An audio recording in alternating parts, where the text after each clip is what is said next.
എന്തെന്നാൽ വിശ്വസിക്കുന്ന ഏവർക്കും, ആദ്യം യഹൂദർക്കും പിന്നീട് ഗ്രീക്കുകാർക്കും അത് രക്ഷയിലേക്ക് നയിക്കുന്ന ദൈവശക്തിയാണ്. കാരണം അതിൽ വിശ്വാസത്തിൽ നിന്ന് വിശ്വാസത്തിലേക്ക് നയിക്കുന്ന ദൈവത്തിൻ്റെ നീതി വെളിപ്പെട്ടിരിക്കുന്നു. നീതിമാൻ വിശ്വാസം വഴി ജീവിക്കുമെന്ന് എഴുതപ്പെട്ടിരിക്കുന്നല്ലോ. മനുഷ്യൻ്റെ തിന്മ. എന്നാൽ തങ്ങളുടെ അനീതിയാൽ സത്യത്തെ ഞെരുക്കുന്ന മനുഷ്യരുടെ സകല ദൈവനിഷേധത്തിനും നീതിരാഹിത്യത്തിനുമെതിരായി ദൈവത്തിൻ്റെ ക്രോധം ആകാശത്തു നിന്ന് വെളിപ്പെടുത്തപ്പെട്ടിരിക്കുന്നു. എന്തെന്നാൽ ദൈവത്തെക്കുറിച്ച് അറിയാൻ കഴിയുന്നതൊക്കെ അവർക്ക് സ്പഷ്ടമാണ്. ദൈവം അവയെല്ലാം അവർക്ക് വ്യക്തമാക്കിയിരിക്കുന്നു. കാരണം ലോകസൃഷ്ടി മുതൽ ദൈവത്തിൽ അദൃശ്യമായവ, അവിടുത്തെ അനന്തശക്തിയും ദൈവത്വവും സൃഷ്ടവസ്തുക്കളിലൂടെ ഗ്രാഹ്യമാം വിധം ദൃശ്യമാണ്.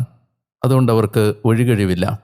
അവർ ദൈവത്തെ അറിഞ്ഞിരുന്നെങ്കിലും അവിടുത്തെ ദൈവമായി മഹത്വപ്പെടുത്തുകയോ അവിടുത്തേക്ക് നന്ദി പ്രകാശിപ്പിക്കുകയോ ചെയ്തില്ല. മറിച്ച് അവർ തങ്ങളുടെ യുക്തി